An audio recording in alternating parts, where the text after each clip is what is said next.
I am Sarajane Case, and this is Enneagram and Coffee.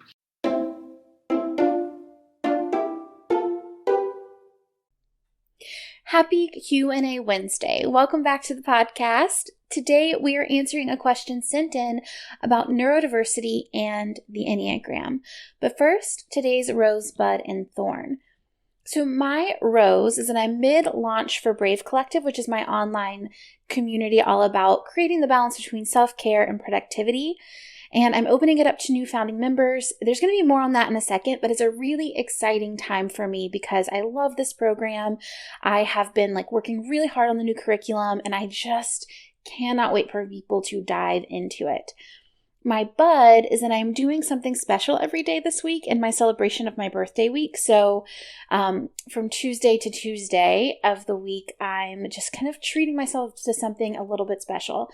And I think today I'm going to make homemade tiramisu, and I'm really looking forward to it.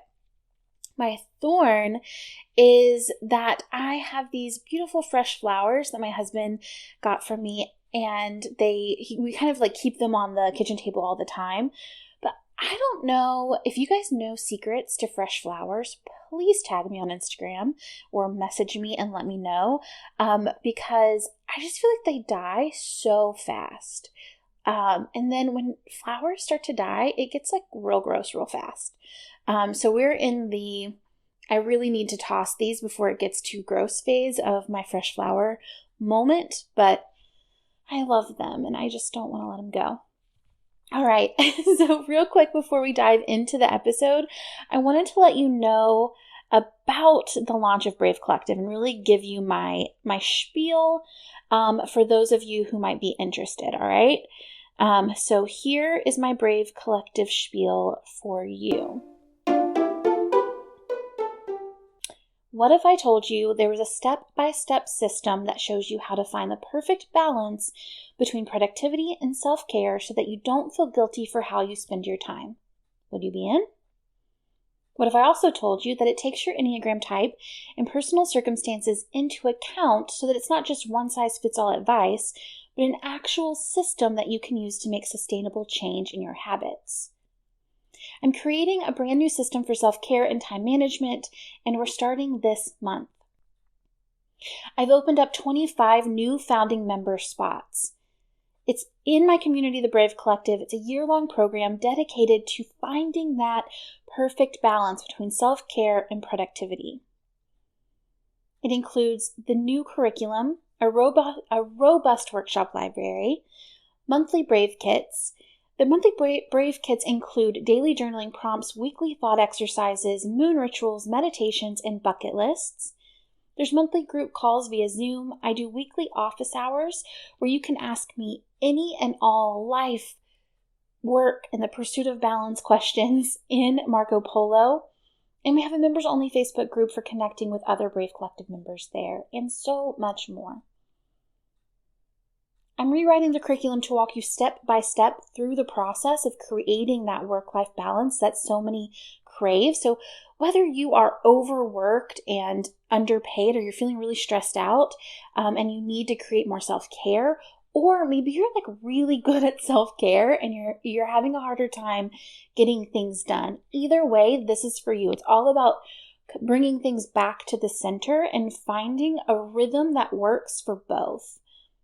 I'm looking for 25 new members to join at a discounted rate in exchange for feedback on the curriculum through monthly surveys. So essentially, I'm making this really cheap for you because I want your support in making sure that this is perfect. It's exactly what you need. I've created what I believe you need, and then I'm going to use your feedback to tweak and improve and make sure it is flawless. So a year of Brave Collective typically costs $470, but I'm offering it for the next 3 days for only $250. So you can get all of 2021 for just $250. So if one of your goals this year was to have more work-life balance, this may be the time for you to join. I'm answering questions over the next couple of days on Instagram. If you have questions about joining the Brave Collective, just go over there, pop it in the question box, and let me know, and I will make sure they get answered. Now, let's dive into today's episode. I get questions kind of this nature really often in my DM, so I'm excited to finally get to dive into it today. Let's hear from today's caller.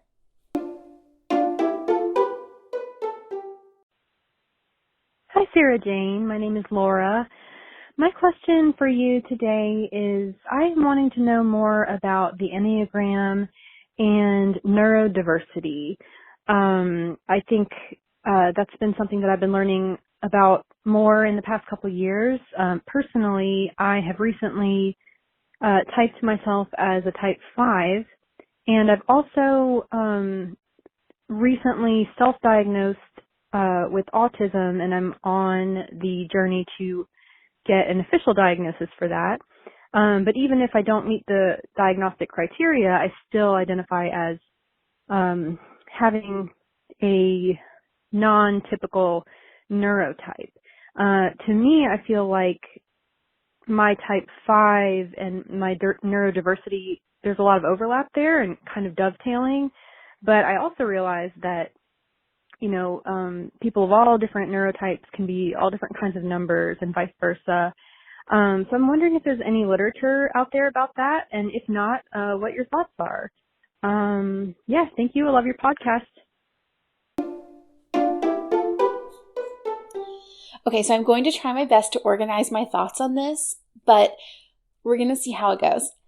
First of all, this is a common question, right? I receive it in a lot of different variations. Sometimes people are like, are all type 7s ADHD? Or all people with ADHD a type 7? Are all people experiencing OCD a type 1? Are all people with anxiety type 6? Are all people with autism type 5, etc.? In some ways, there are kind of overlaps. However, the simple answer is there is no conclusive research that I have seen that can draw this connection. Now let's talk about that a little bit. First, I'm personally of the belief that neurodiversity exists outside of the Enneagram as a model. I believe it's important to separate the two things for a couple of reasons.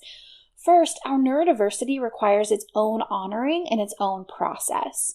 But second, our neurodiversity can show up in different ways on the Enneagram. So someone with autism that's a type 5 will show up very differently than someone with autism who is a type 3.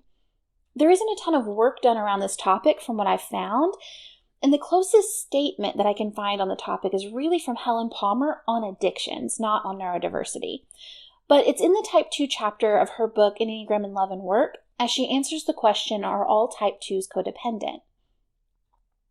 Here's her quote.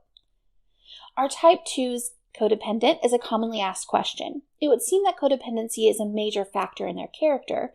As with a 9, the other Enneagram type that habitually merges with significant people, I don't see addictions as type related. Given the opportunity, the social pressures, and ripe inner conditions, anybody can get addicted to anything. Type differences do, however, affect the motivations leading to addiction and the ways an addiction is acted out. It also follows that different types of people have their own best route to healing. A striking example would be the difference between rousing anger as a healing strategy for mediators, juxtaposed to anger management for our 8s. Yes, 2s can be codependent, and so can every other type. Now, I want to be clear. I'm not saying that addiction and neurodiversity are comparable by any means, but more so how they interact with the Enneagram is similar in my thinking. So everyone of a certain neurodiversity isn't the same type, but your type will impact how your neurodiversity shows up. Sometimes it can complicate the typing process if you are neurodiverse, because there are so many stereotypes around the Enneagram, right? So the idea that type 5s all look and sound the same. It's important to remember that we are typing ourselves by motivation, not by behavior. I think this is equally relatable with stereotypes in neurodiverse communities, right? It can be easy to say that all people with ADHD look alike, which looks like the stereotype that I have of a type 7. However, if we take into account my personal experience, my husband who has ADHD looks very zen when you meet him, and he's a type 4.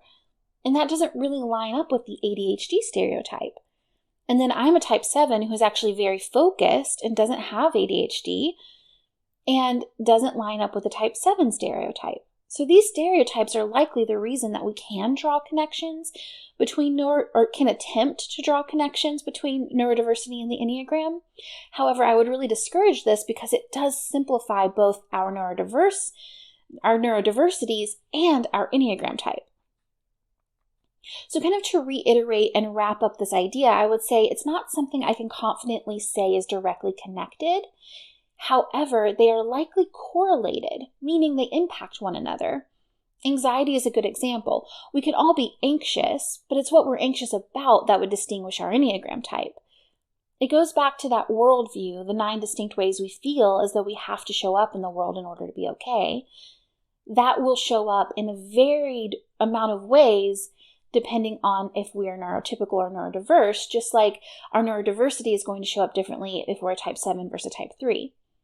Now, if you're wanting more information on this, I did listen to a really interesting Enneagram panel on neurodiversity hosted by Taylor's University. I'll link it in the show notes for those who are wanting to listen in on that as well. If you have Enneagram questions, you can call them in at 828-338-9127. Thank you so much for calling in your question. It was so fun to get to sit down and answer this one fully. And if you call in your question, we will get that answered in a future episode.